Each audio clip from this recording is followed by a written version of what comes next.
Listen to me, please. You're like me, a Homo sapiens, a wise human.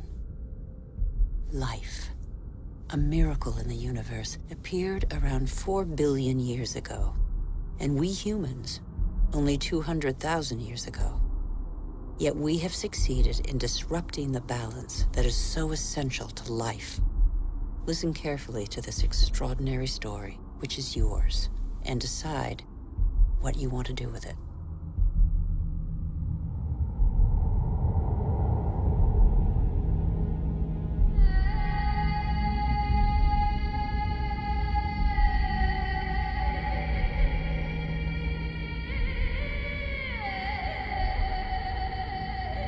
These are traces of our origins.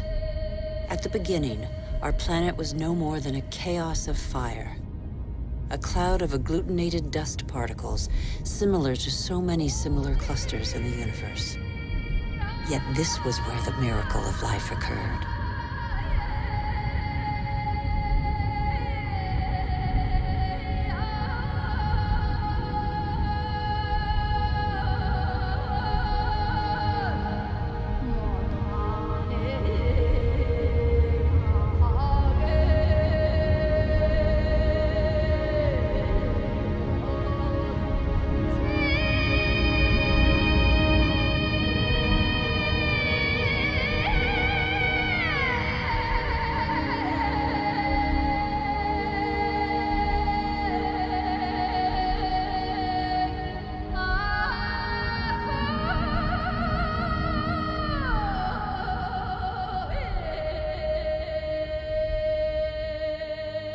Today, life, our life, is just a link in a chain of innumerable living beings that have succeeded one another on Earth over nearly 4 billion years.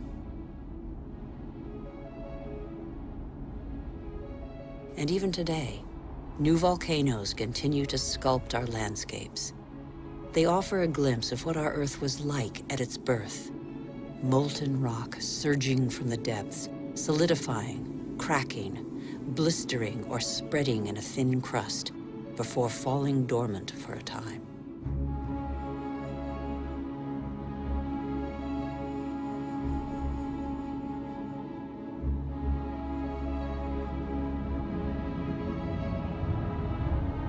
These wreaths of smoke curling from the bowels of the Earth bear witness to the Earth's original atmosphere, an atmosphere devoid of oxygen.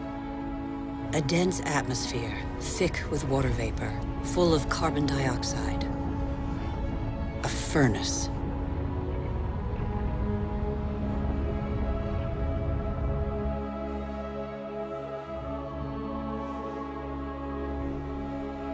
The Earth cooled. The water vapor condensed and fell in torrential downpours. At the right distance from the sun, not too far, not too near, the Earth's perfect balance enabled it to conserve water in liquid form. The water cut channels. They are like the veins of a body, the branches of a tree, the vessels of the sap that the water gave to the Earth.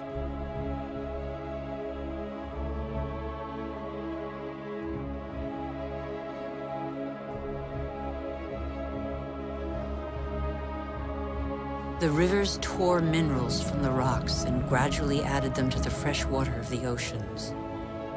And the oceans became heavy with salt.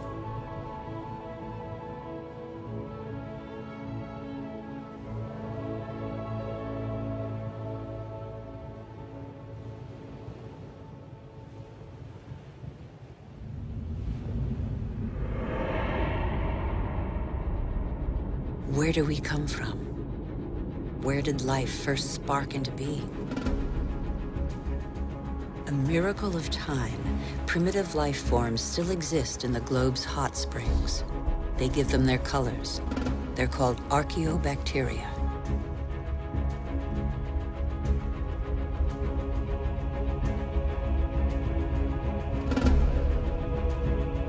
They all feed off the Earth's heat, all except the cyanobacteria, or blue-green algae. They alone have the capacity to turn to the sun to capture its energy. They are a vital ancestor of all yesterday's and today's plant species. These tiny bacteria and their billions of descendants changed the destiny of our planet. They transformed its atmosphere.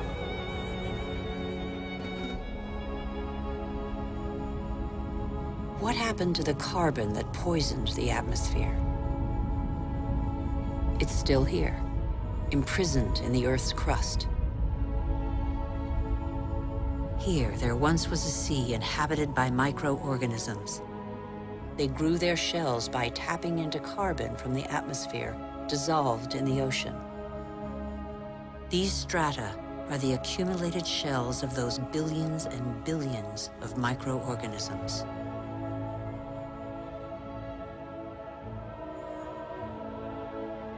Thanks to them, the carbon drained from the atmosphere and other life forms could develop.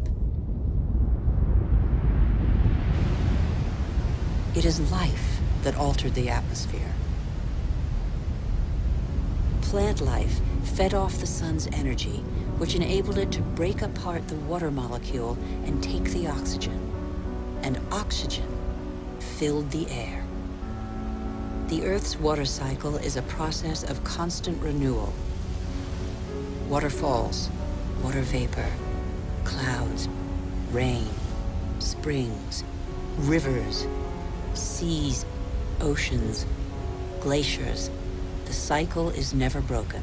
There's always the same quantity of water on Earth. All the successive species on Earth have drunk the same water.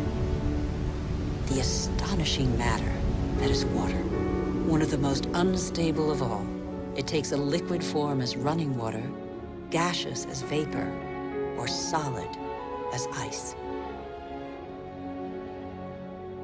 In Siberia, the frozen surfaces of the lakes in winter contain the traces of the forces that water deploys when it freezes. Lighter than water, the ice floats. It forms a protective mantle against the cold, under which life can go on.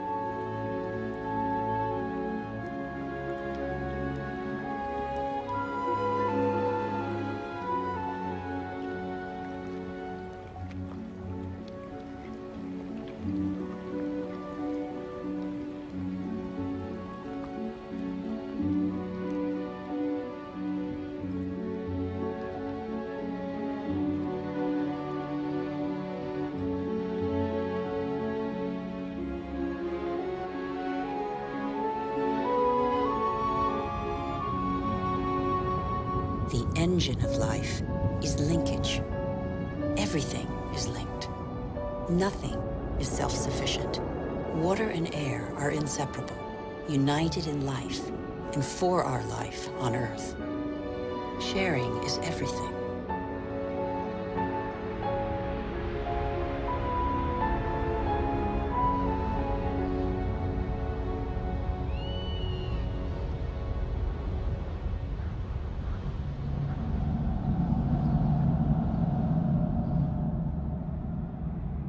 The green expanse peeking through the clouds is the source of oxygen in the air. 70% of this gas, without which our lungs cannot function, comes from the algae that tint the surface of the oceans. Our Earth relies on a balance in which every being has a role to play and exists only through the existence of another being. A subtle, fragile harmony that is easily shattered.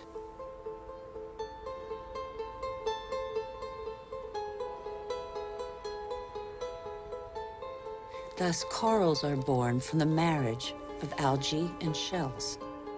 Coral reefs cover less than 1% of the ocean floor, but they provide a habitat for thousands of species of fish, mollusks, and algae. The equilibrium of every ocean depends on them.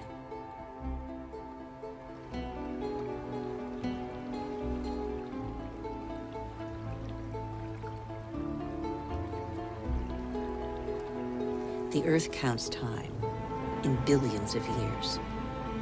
It took more than 4 billion years for it to make trees.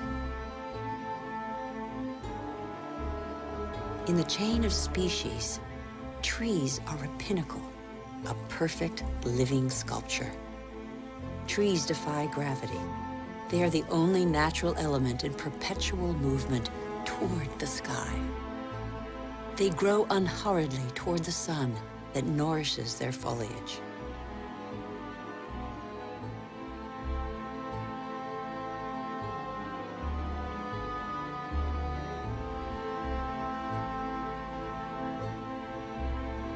They have inherited from those minuscule cyanobacteria the power to capture light's energy. They store it and feed off it, turning it into wood and leaves, which then decompose into a mixture of water, mineral, vegetable, and living matter. And so, gradually, soils are formed.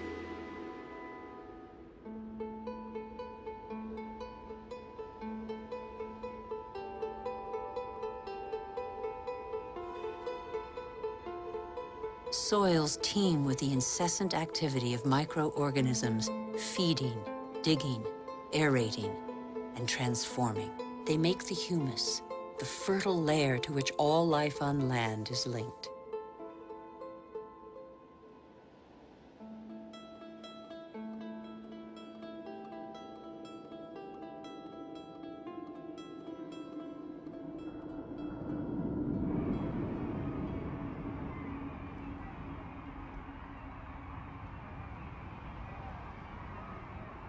What do we know about life on Earth?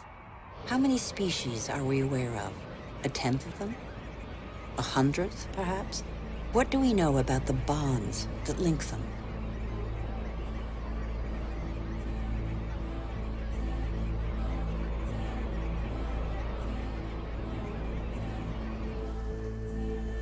The Earth is a miracle. Life remains a mystery.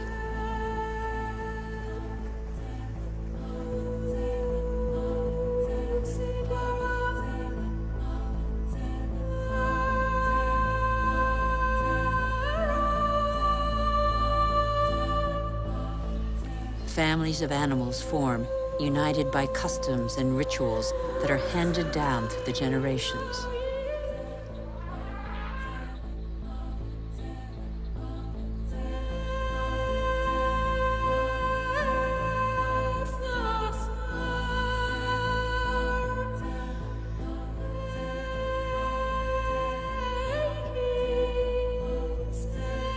Some adapt to the nature of their pasture, and their pasture adapts to them. And both gain. The animal sates its hunger, and the tree can blossom again.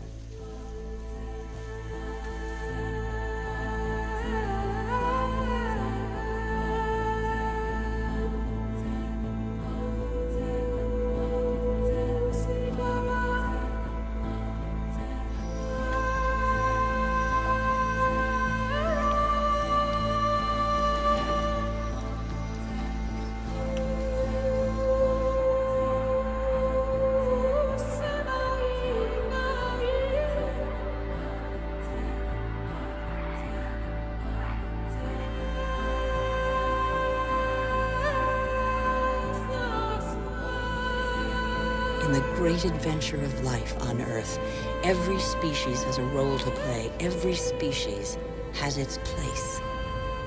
None is futile or harmful. They all balance out.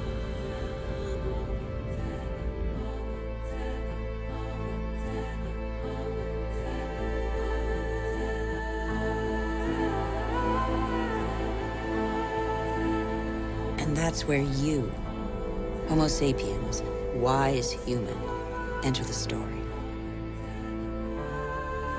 You benefit from a fabulous 4 billion-year-old legacy bequeathed by the Earth.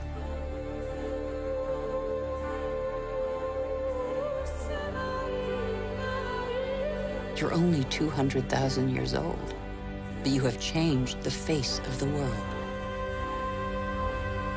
Despite your vulnerability, you have taken possession of every habitat and conquered swaths of territory like no other species before you.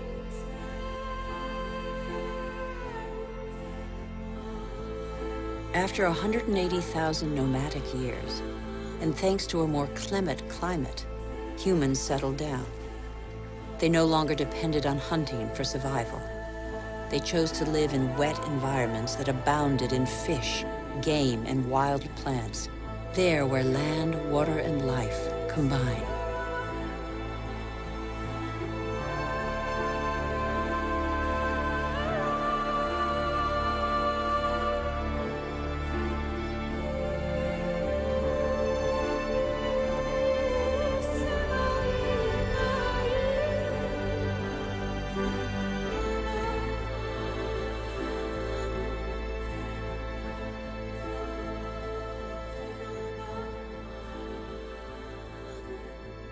Even today, the majority of humankind lives on the continent's coastlines or the banks of rivers and lakes.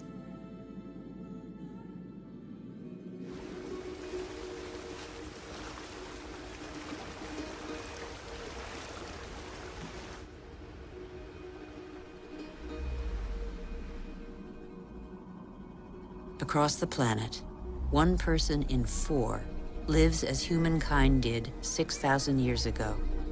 Their only energy, that which nature provides, season after season. It's the way of life of 1.5 billion people, more than the combined population of all the wealthy nations.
But life expectancy is short, and hard labor takes its toll.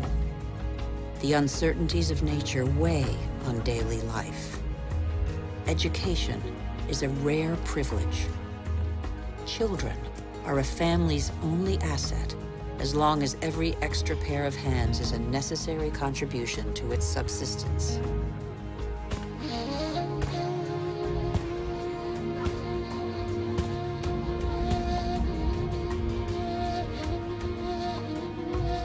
Humanity's genius is to have always had a sense of its weakness. The physical energy and strength with which nature insufficiently endowed humans is found in animals that help them to discover new territories.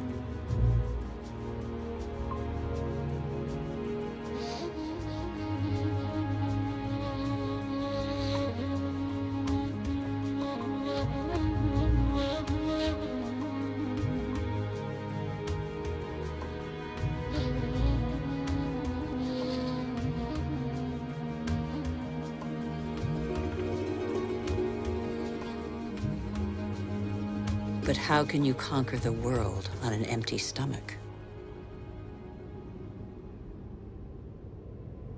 The invention of agriculture turned our history on end. It was less than 10,000 years ago. Agriculture was our first great revolution.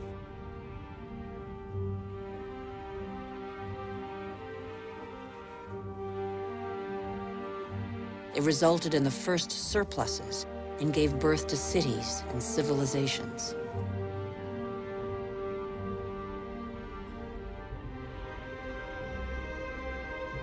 The memory of thousands of years scrabbling for food faded. Having made grain the yeast of life, we multiplied the number of varieties and learned to adapt them to our soils and climates.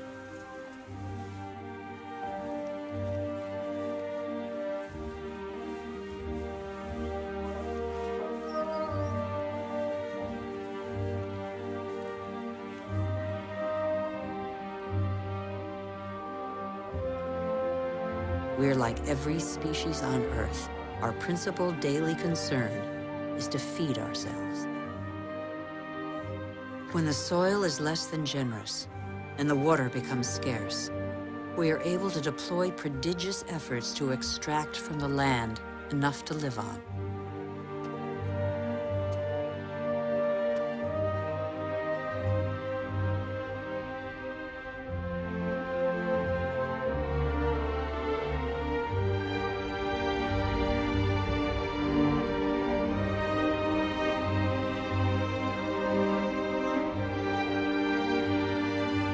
Humans shape the land with the patience and devotion that the earth demands in an almost sacrificial ritual performed over and over.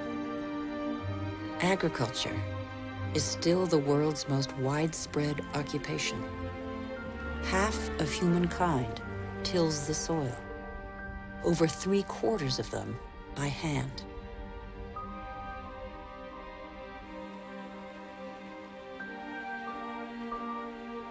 Agriculture is like a tradition handed down from generation to generation in sweat, graft, and toil, because for humanity, it is a prerequisite of survival.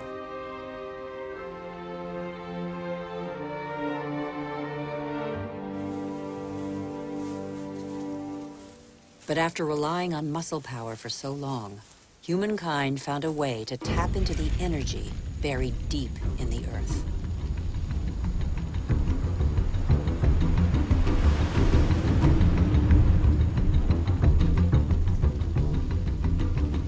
These flames are also from plants, a pocket of sunlight, pure energy, the energy of the sun, captured over millions of years by millions of plants more than 100 million years ago. It's coal, it's gas, and above all, it's oil.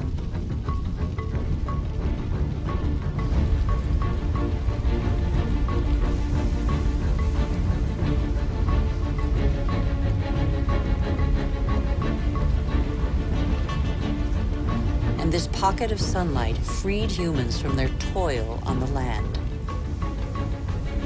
With oil began the era of humans who break free of the shackles of time. With oil, some of us acquired unprecedented comforts, and in 50 years, in a single lifetime, the Earth has been more radically changed than by all previous generations of humanity.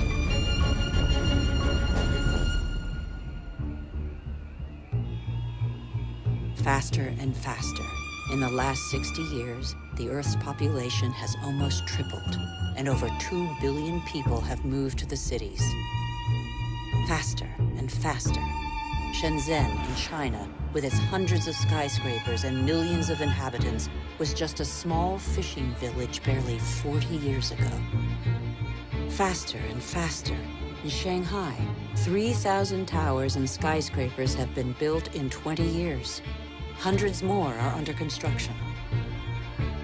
Today, over half of the world's 7 billion inhabitants live in cities.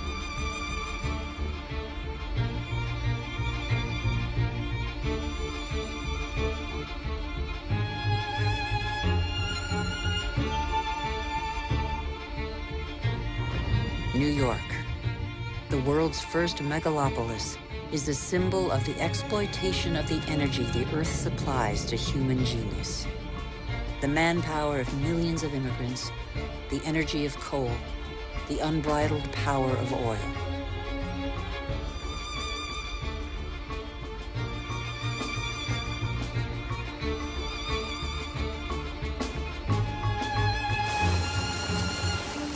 America was the first to harness the phenomenal, revolutionary power of black gold. In the fields, machines replaced men.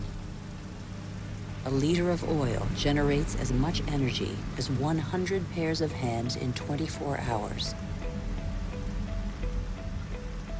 In the United States, only 3 million farmers are left. They produce enough grain to feed 2 billion people. But most of that grain is not used to feed people. Here, and in all other industrialized nations, it's transformed into livestock feed, or biofuels.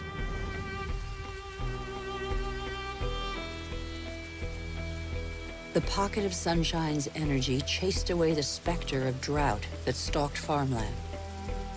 No spring escapes the demands of agriculture, which accounts for 70% of humanity's water consumption. In nature, everything is linked. The expansion of cultivated land and single-crop farming encouraged the development of parasites. Pesticides, another gift of the petrochemical revolution, exterminated them. Bad harvests and famine became a distant memory. The biggest headache now was what to do with the surpluses engendered by modern agriculture.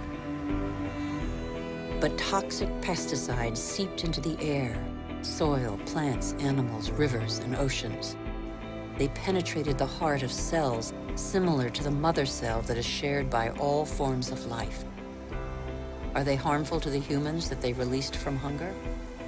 These farmers, in their yellow protective suits, probably have a good idea.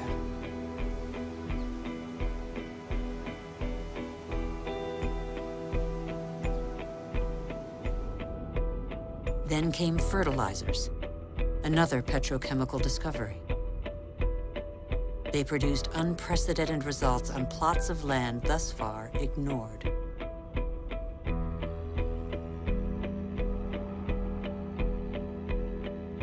Crops adapted to soils and climates gave way to the most productive varieties and the easiest to transport.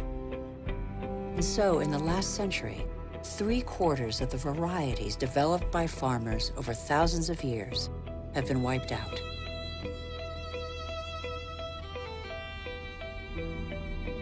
As far as the eye can see, fertilizer below, plastic on top. The greenhouses of Almeria in Spain are Europe's vegetable garden. A city of uniformly sized vegetables waits every day for the hundreds of trucks that will take them to the continent's supermarkets. The more a country develops, the more meat its inhabitants consume. How can growing worldwide demand be satisfied without recourse to concentration camp-style cattle farms? Faster and faster. Like the life cycle of livestock, which may never see a meadow, manufacturing meat faster than the animal has become a daily routine. In these vast food lots trampled by millions of cattle, not a blade of grass grows. A fleet of trucks from every corner of the country brings in tons of grain, soy meal, and protein-rich granules that will become tons of meat.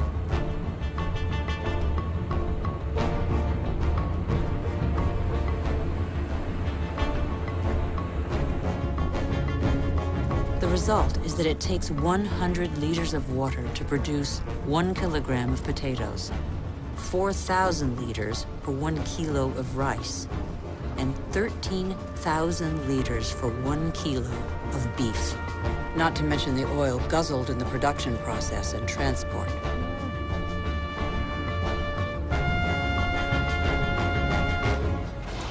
Our agriculture has become oil-powered. It feeds twice as many humans on Earth, but has replaced diversity with standardization. It has offered many of us comforts we could only dream of, but it makes our way of life totally dependent on oil. This is the new measure of time. Our world's clock now beats to the rhythm of these indefatigable machines tapping into the pocket of sunlight. The whole planet is attentive to these metronomes of our hopes and illusions. The same hopes and illusions that proliferate along with our needs, increasingly insatiable desires and profligacy. We know that the end of cheap oil is imminent, but we refuse to believe it. For many of us, the American dream is embodied by a legendary name, Los Angeles.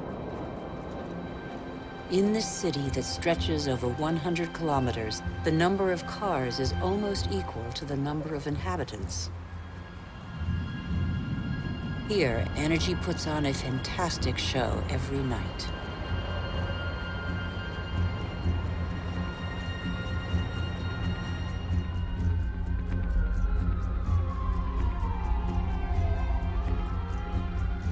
The days seem to be no more than the pale reflection of nights that turn the city into a starry sky.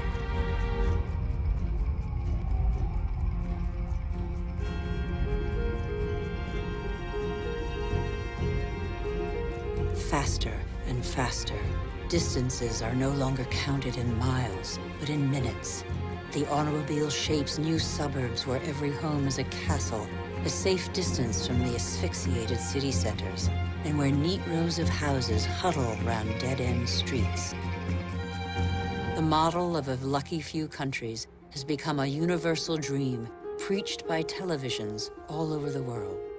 Even here in Beijing, it is cloned, copied, and reproduced in these formatted houses that have wiped pagodas off the map.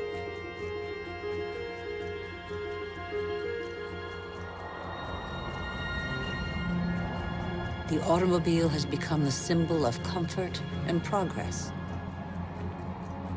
If this model were followed by every society, the planet wouldn't have 900 million vehicles as it does today, but 5 billion.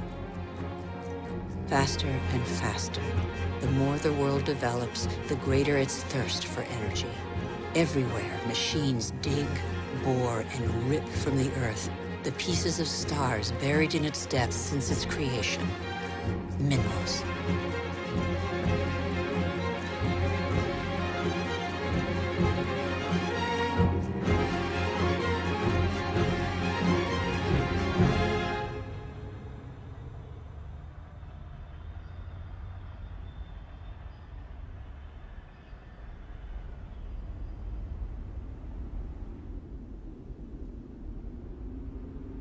As a privilege of power, 80% of this mineral wealth is consumed by 20% of the world's population.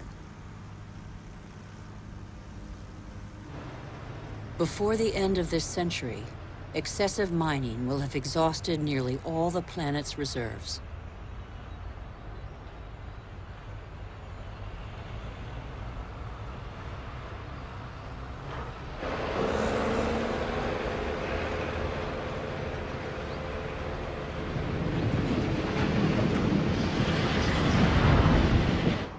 Faster and faster. Shipyards churn out oil tankers, container ships, and gas tankers to cater for the demands of globalized industrial production. Most consumer goods travel thousands of kilometers from the country of production to the country of consumption. Since 1950, the volume of international trade has increased 20 times over.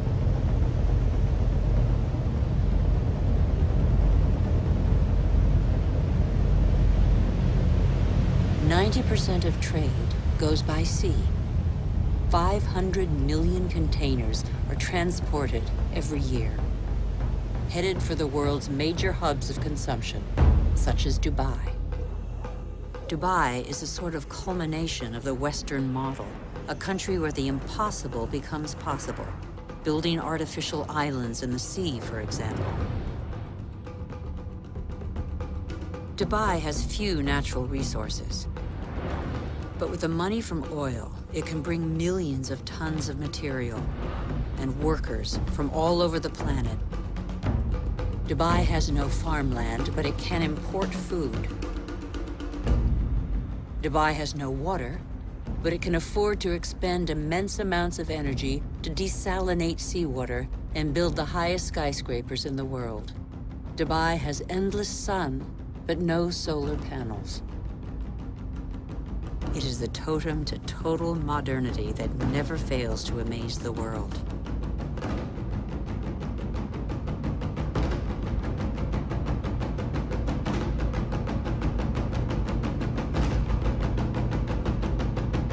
Dubai is like the new beacon for all the world's money.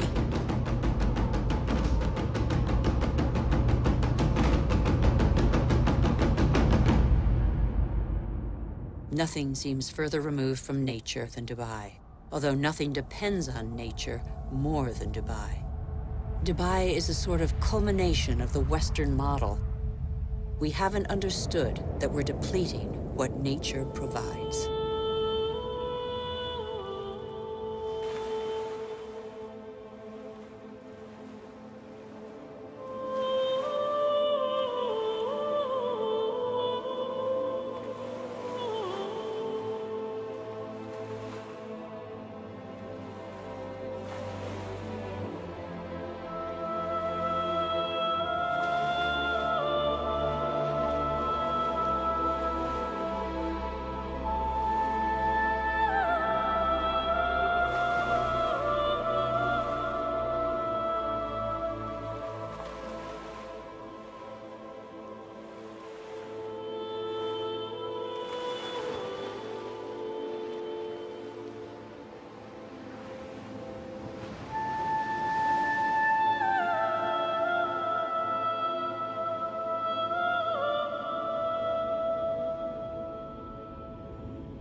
Since 1950, fishing catches have increased five-fold, from 18 to 100 million metric tons a year. Thousands of factory ships are emptying the oceans. 3/4 of fishing grounds are exhausted, depleted, or in danger of being so. Most large fish have been fished out of existence since they have no time to reproduce.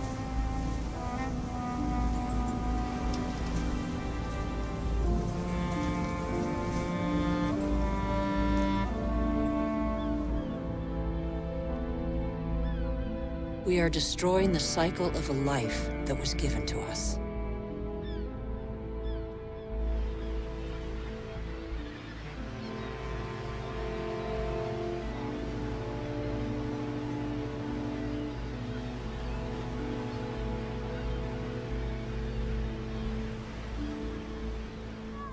At the current rate, all fish stocks are threatened with exhaustion.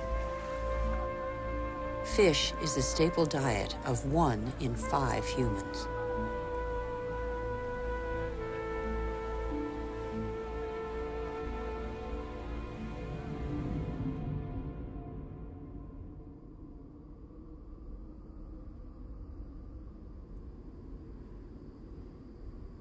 We have forgotten that resources are scarce.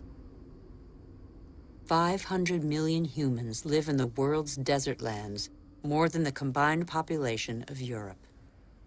They know the value of water. They know how to use it sparingly. Here, they depend on wells replenished by fossil water, which accumulated underground in the days when it rained on these deserts, 25,000 years ago.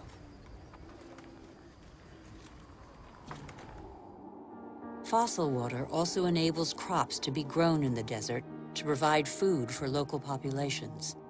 The field's circular shape derives from the pipes that irrigate them around a central pivot. But there is a heavy price to pay. Fossil water is a non-renewable resource.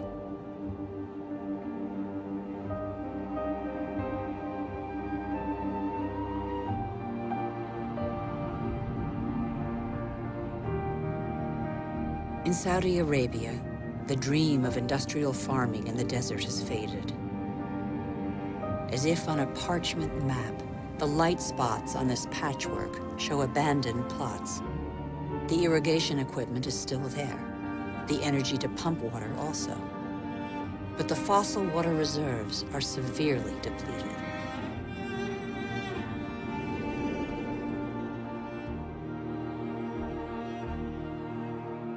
Israel turned the desert into arable land.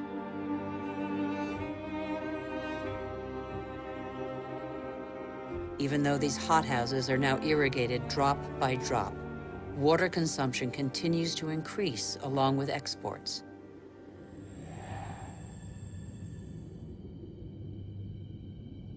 the once mighty River Jordan is now just a trickle. Its water has flown to supermarkets all over the world in crates of fruit and vegetables.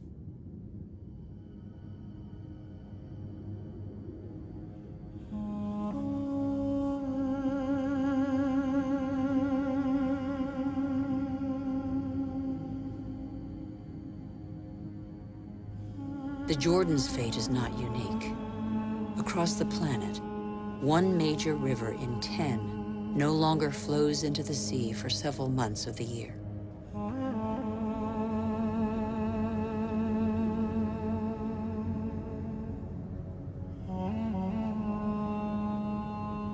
Deprived of the Jordan's water, the level of the Dead Sea goes down by over 1 meter per year.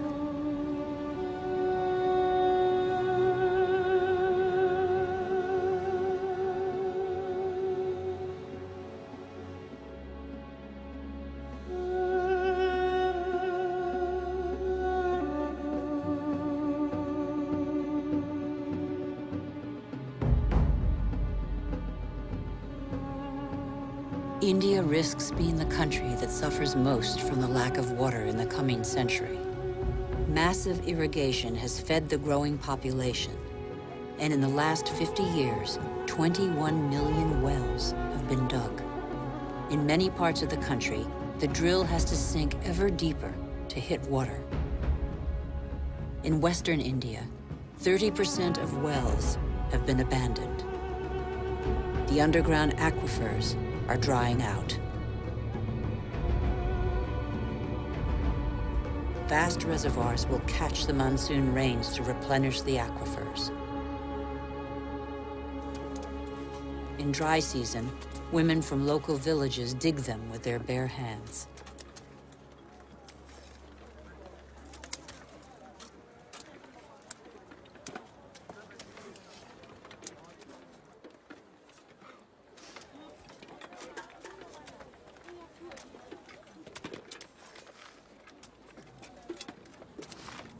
Thousands of kilometers away, 800 to 1,000 liters of water are consumed per person per day.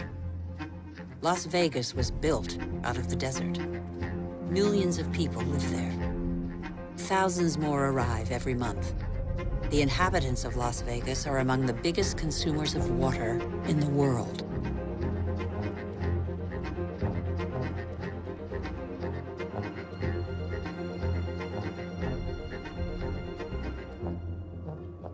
Palm Springs is another desert city with tropical vegetation and lush golf courses. How long can this mirage continue to prosper?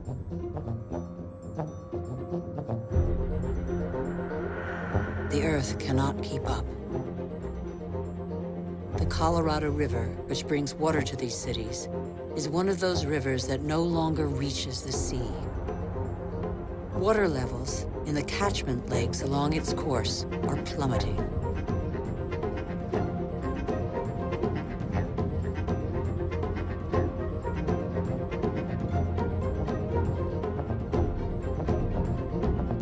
Water shortages could affect nearly 2 billion people before 2025.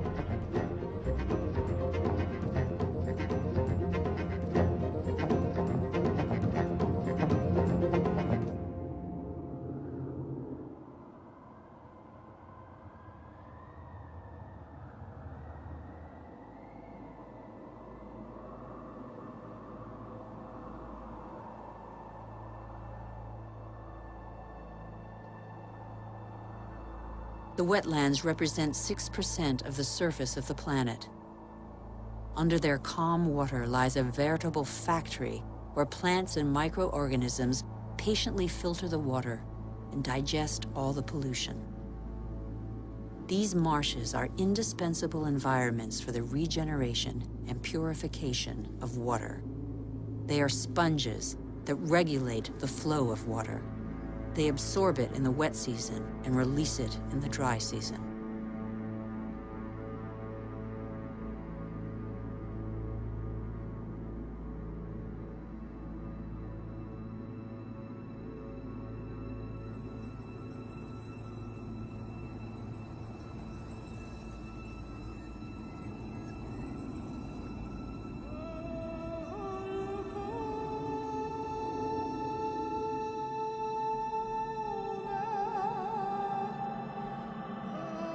In our race to conquer more land, we have reclaimed them as pasture for our livestock, or as land for agriculture or building. In the last century, half of the world's marshes were drained. We know neither their richness nor their role.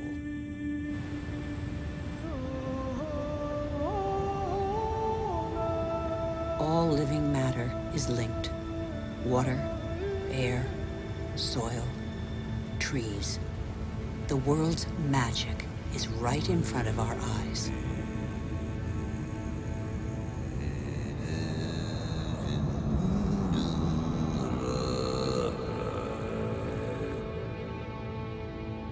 Trees breathe groundwater into the atmosphere as light mist. They form a canopy that alleviates the impact of heavy rains. The forests provide the humidity that is necessary for life. They store carbon, containing more than all the Earth's atmosphere. They are the cornerstone of the climactic balance on which we all depend.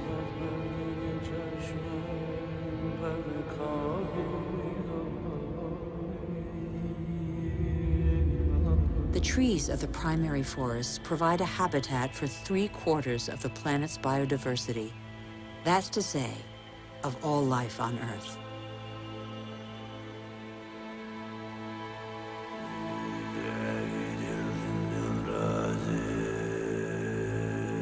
These forests provide the remedies that cure us.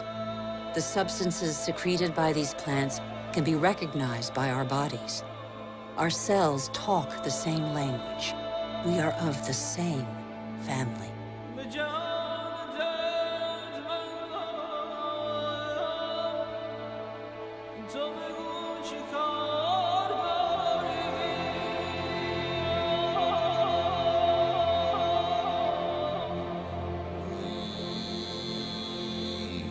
But in barely 40 years, the world's largest rainforest, the Amazon, has been reduced by 20%.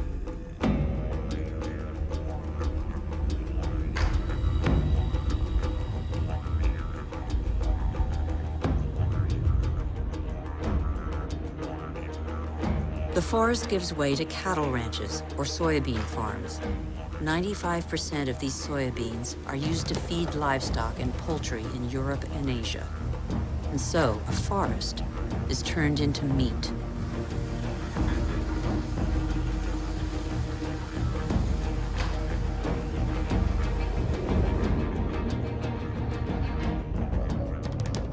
Barely 20 years ago, Borneo, the 4th largest island in the world, was covered by a vast primary forest. At the current rate of deforestation, it will have totally disappeared within 10 years.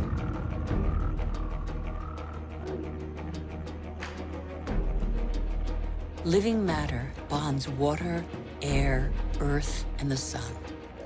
In Borneo, this bond has been broken in what was one of the Earth's greatest reservoirs of biodiversity.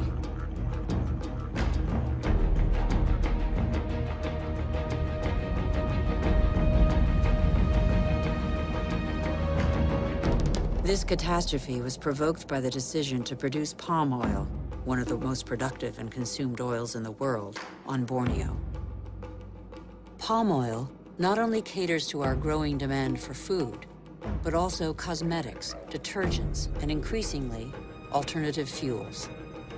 The forest diversity was replaced by a single species, the oil palm. For local people, it provides employment.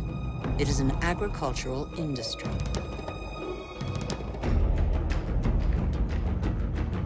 Another example of massive deforestation is the eucalyptus. Eucalyptus is used to make paper pulp. Plantations are growing as demand for paper has increased 5-fold in 50 years. One forest does not replace another forest. At the foot of these eucalyptus trees, nothing grows because their leaves form a bed that is toxic for most other plants. They grow quickly, but exhaust water reserves. Soybeans, palm oil, eucalyptus trees. Deforestation destroys the essential to produce the superfluous. But elsewhere, deforestation is a last resort to survive.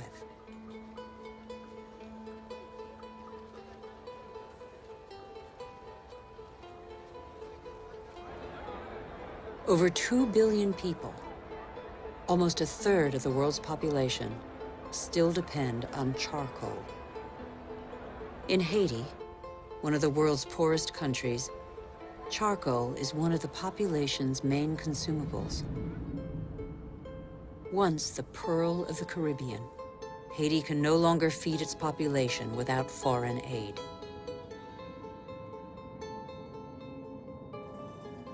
On the hills of Haiti, only 2% of the forests are left.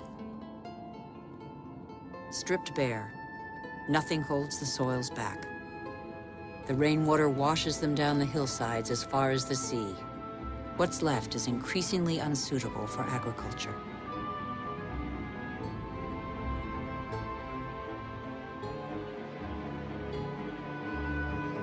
In some parts of Madagascar, the erosion is spectacular.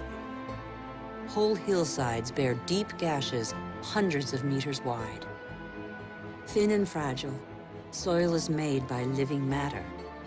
With erosion, the fine layer of humus, which took thousands of years to form, disappears.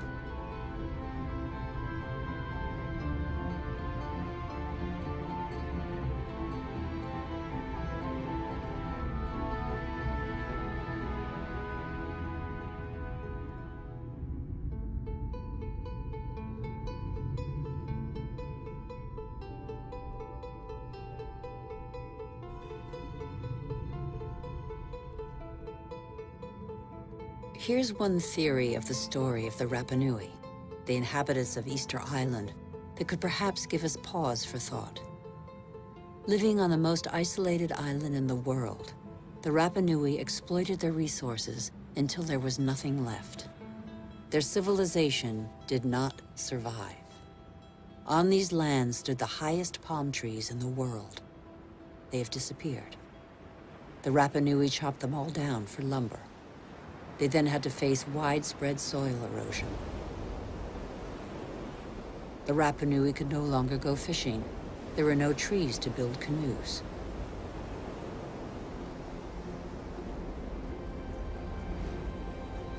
And yet the Rapa Nui formed one of the most brilliant civilizations in the Pacific. Innovative farmers, sculptors, exceptional navigators. They were caught in the vice of overpopulation and dwindling resources. They experienced social unrest, revolts, and famine. Many did not survive the cataclysm.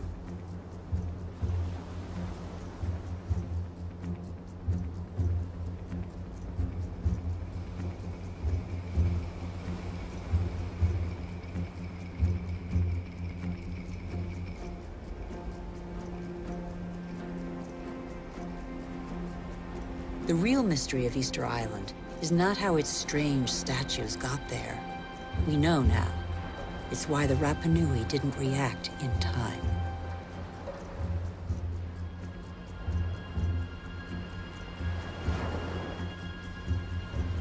It's only one of a number of theories, but it has particular relevance to us today.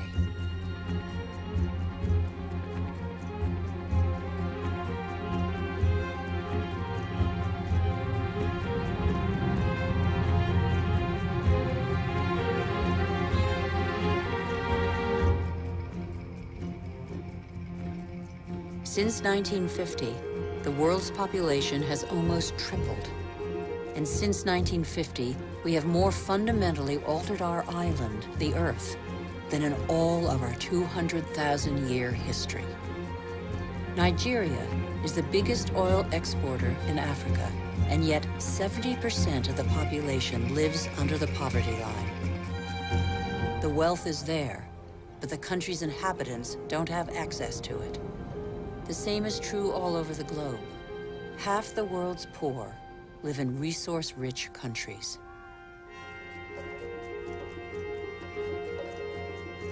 Our mode of development has not fulfilled its promises. In 50 years, the gap between rich and poor has grown wider than ever.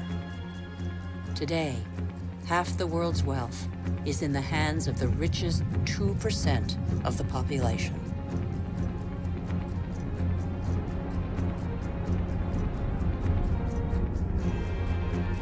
Can such disparities be maintained? They're the cause of population movements whose scale we have yet to fully realize. The city of Lagos had a population of 700,000 in 1960. That will rise to 16 million by 2025. Lagos is one of the fastest growing megalopolises in the world. The new arrivals are mostly farmers forced off the land for economic or demographic reasons, or because of diminishing resources. This is a radically new type of urban growth driven by the urge to survive rather than to prosper.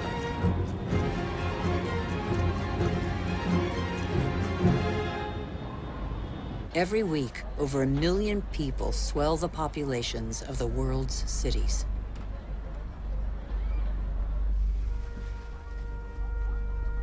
One human being in 6 now lives in a precarious, unhealthy, overpopulated environment without access to daily necessities such as water, sanitation, or electricity.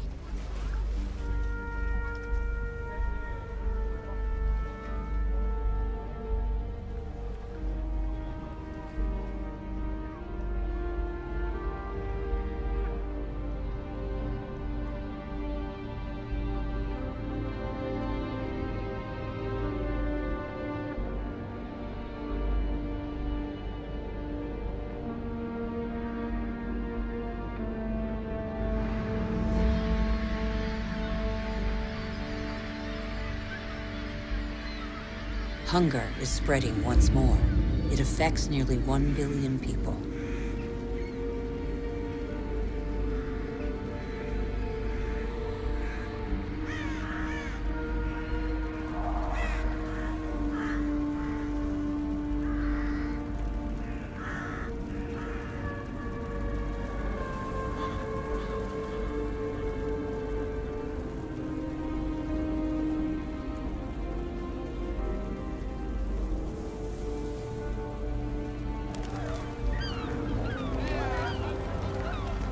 All over the planet, the poorest scrabble to survive on scraps, while we continue to dig for resources that we can no longer live without.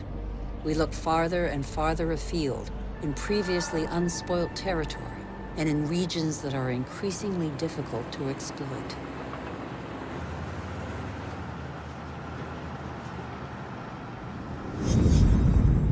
We're not changing our model. Oil might run out. We can still extract oil from the tar sands of Canada. The biggest trucks in the world move thousands of tons of sand.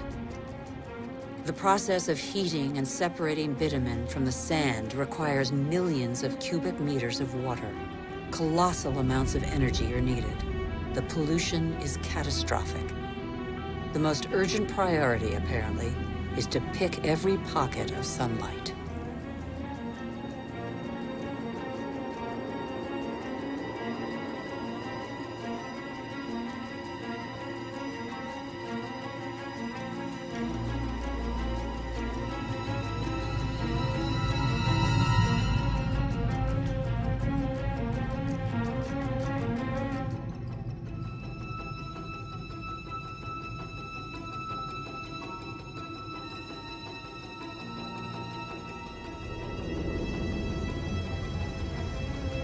Our oil tankers are getting bigger and bigger.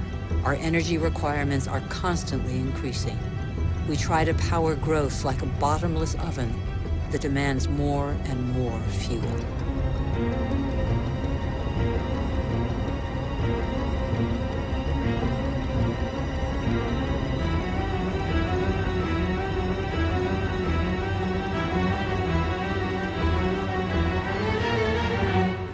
It's all about carbon. In a few decades, the carbon that made our atmosphere a furnace and that nature captured over millions of years, allowing life to develop, will have largely been pumped back out. The atmosphere is heating up. It would have been inconceivable for a boat to be here just a few years ago. Transport, industry, deforestation, agriculture. Our activities release gigantic quantities of carbon dioxide. Without realizing it, molecule by molecule, we have upset the Earth's climatic balance. All eyes are on the poles, where the effects of global warming are most visible. It's happening fast, very fast. The Northwest Passage that connects America, Europe, and Asia via the pole is opening up. The Arctic ice cap is melting. Under the effect of global warming, the ice cap has lost 40% of its thickness in 40 years. Its surface area in the summer shrinks year by year. It could disappear in the summer months by 2030. Some say 2015.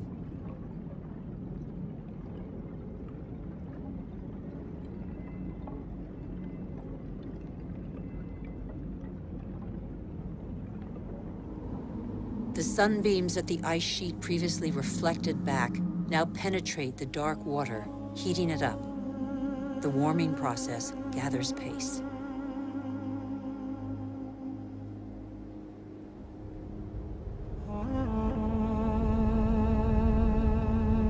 This ice contains the records of our planet.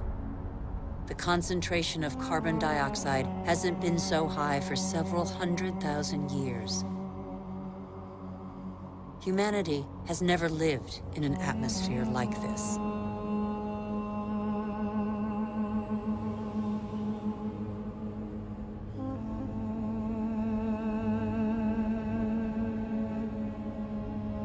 Is excessive exploitation of our resources threatening the lives of every species? Climate change accentuates the threat. By 2050, a quarter of the Earth's species could be threatened with extinction.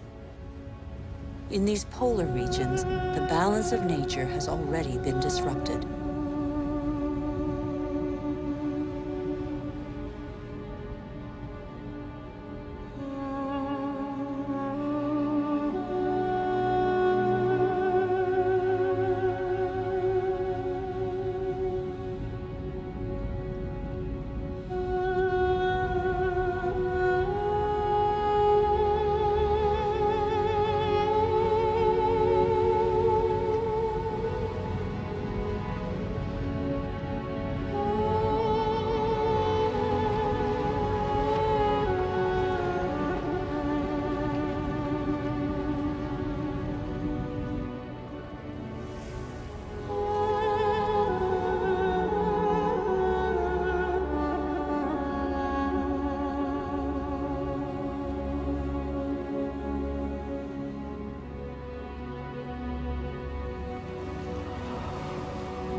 Around the North Pole, the ice cap has lost 30% of its surface area in 30 years.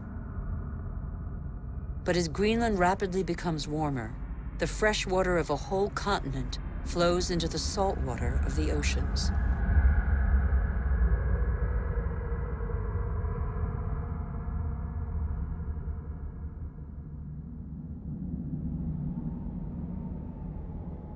Greenland's ice contains 20% of the fresh water of the whole planet. If it melts, sea levels will rise by nearly 7 meters.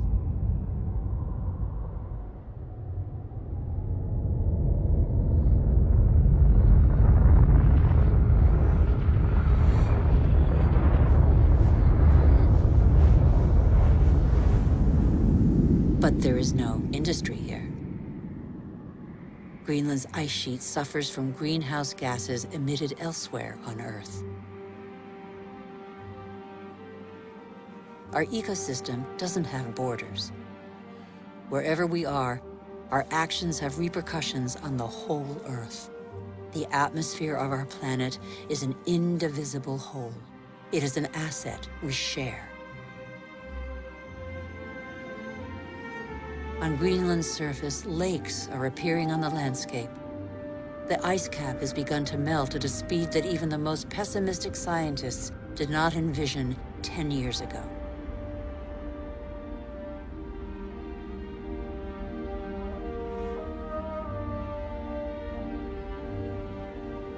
More and more of these glacier-fed rivers are merging together and burrowing through the surface.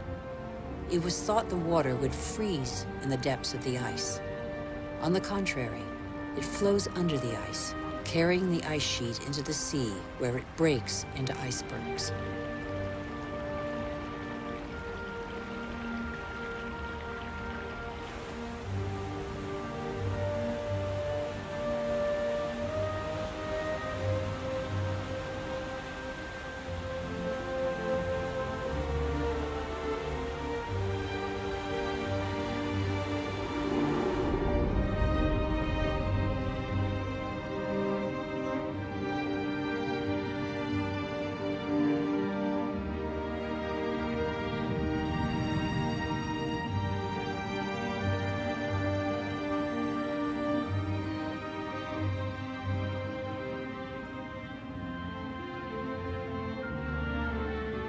As the fresh water of Greenland's ice sheet gradually seeps into the salt water of the oceans, low-lying lands around the globe are threatened.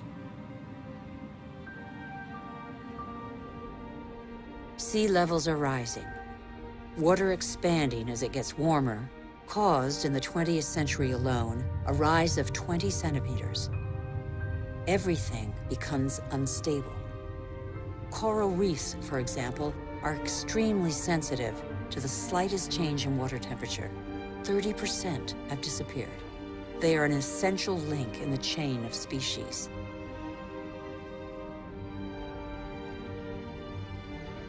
In the atmosphere, the major wind streams are changing direction. Rain cycles are altered. The geography of climates is modified. The inhabitants of the low-lying islands here in the Maldives, for example, are on the front line. They are increasingly concerned. Some are already looking for new, more hospitable lands.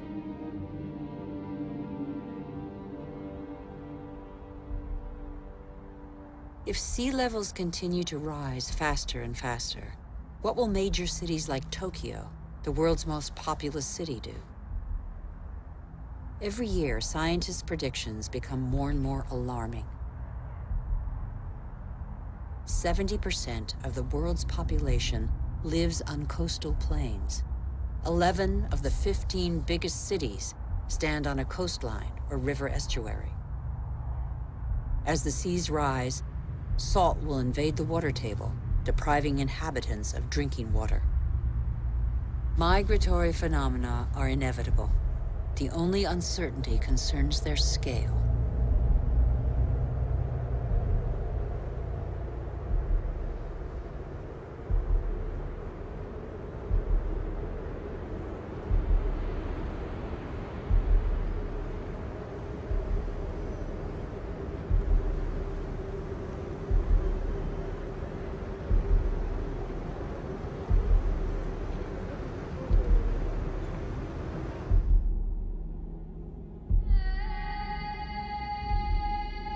In Africa, Mount Kilimanjaro is unrecognizable. 80% of its glaciers have disappeared. In summer, the rivers no longer flow. Local peoples are affected by the lack of water. Even on the world's highest peaks, in the heart of the Himalayas, eternal snows and glaciers are receding. Yet these glaciers play an essential role in the water cycle. They trap the water from the monsoons as ice and release it in the summer when the snow melts.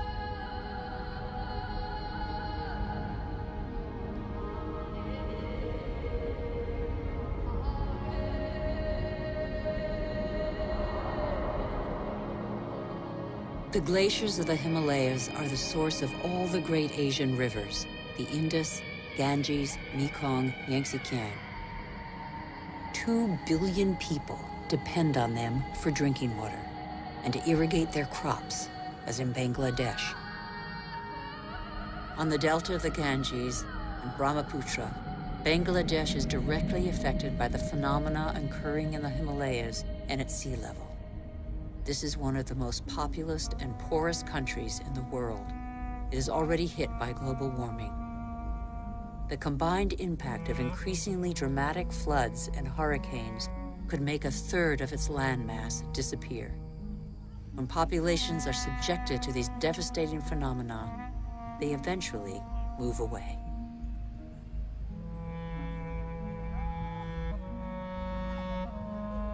Wealthy countries will not be spared. Droughts are occurring all over the planet.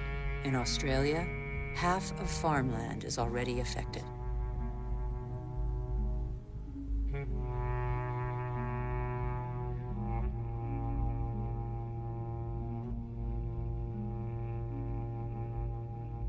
We are in the process of compromising the climactic balance that has allowed us to develop over 12,000 years.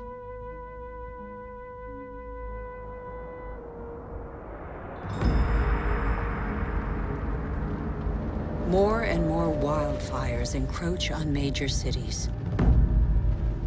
In turn, they exacerbate global warming. As the trees burn, they release carbon dioxide. The system that controls our climate has been severely disrupted. The elements on which it relies have been disrupted.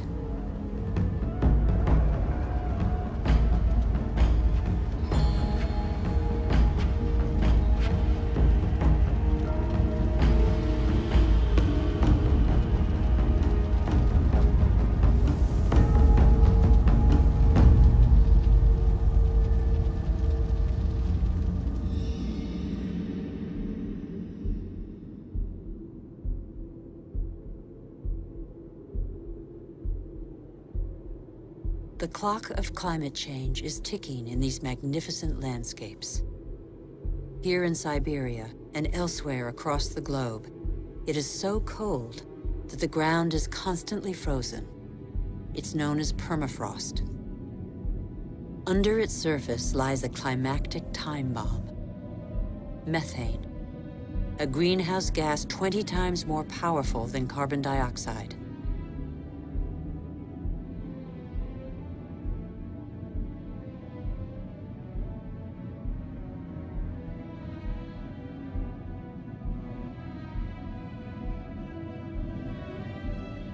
If the permafrost melts, the methane released would cause the greenhouse effect to race out of control with consequences no one can predict.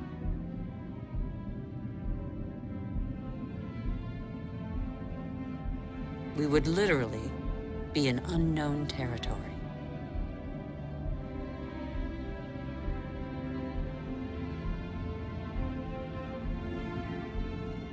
Humanity has no more than 10 years to reverse the trend and avoid crossing into this territory. Life on Earth as we have never known it.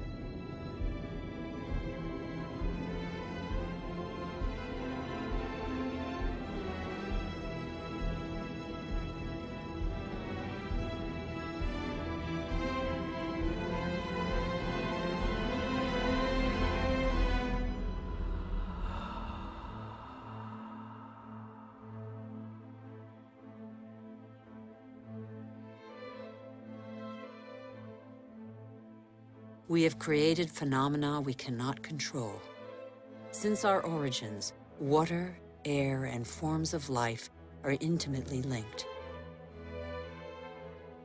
But recently, we have broken those links. Let's face the facts. We must believe what we know. All that we have just seen is a reflection of human behavior. We have shaped the Earth in our image. We have very little time to change. How can this century carry the burden of 9 billion human beings if we refuse to be called to account for everything we alone have done.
The cost of our actions is high.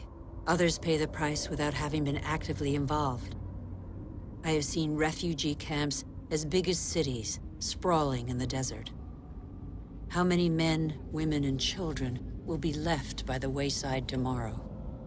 Must we always build walls to break the chain of human solidarity, separate peoples, and protect the happiness of some from the misery of others?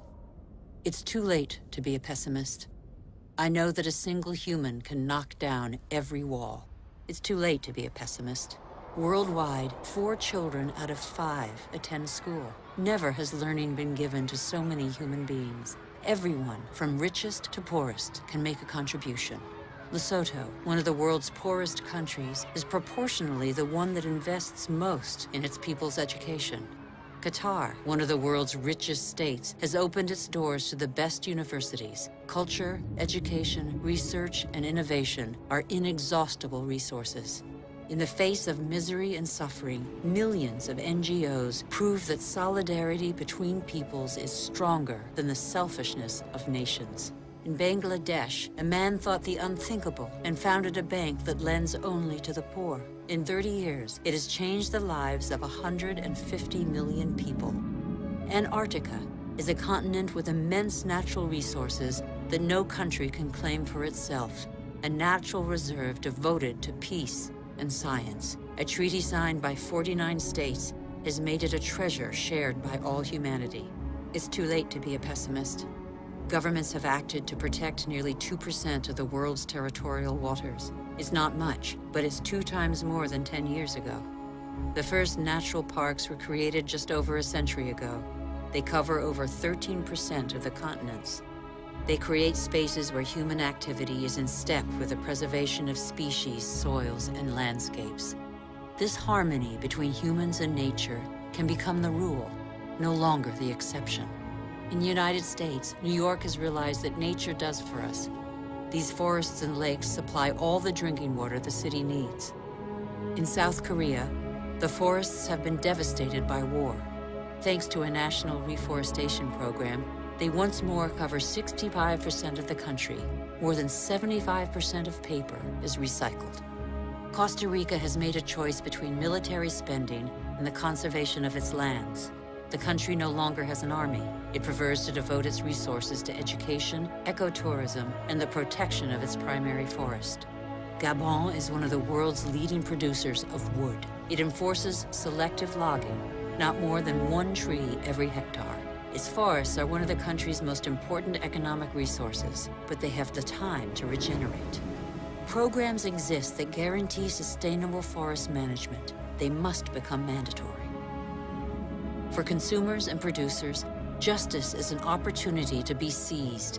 When trade is fair, when both buyer and seller benefit, everybody can prosper and earn a decent living.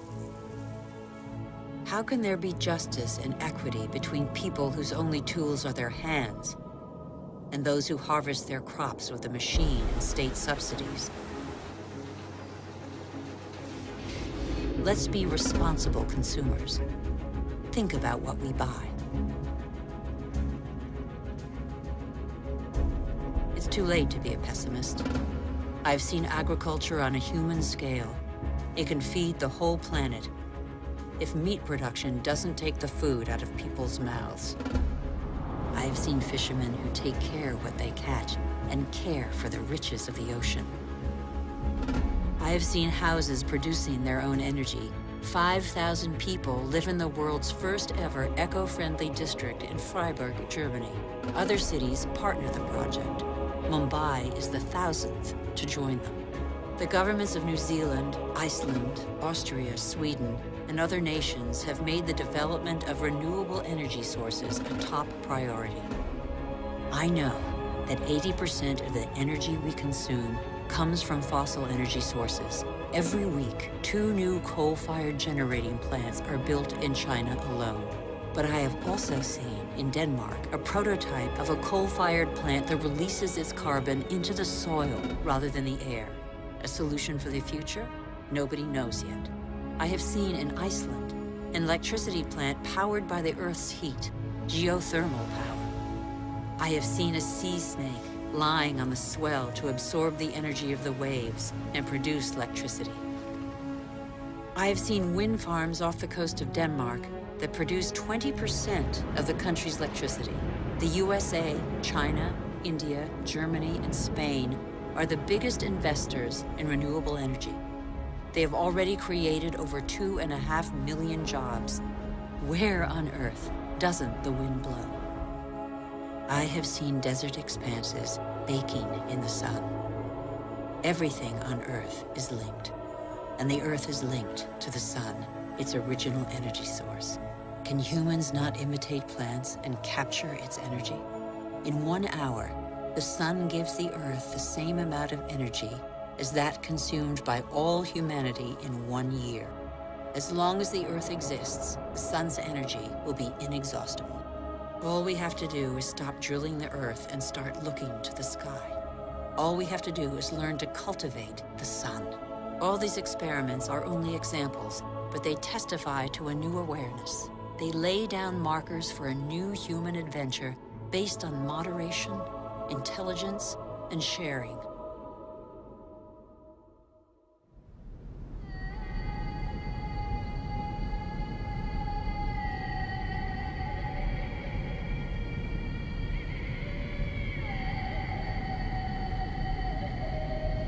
It's time to come together.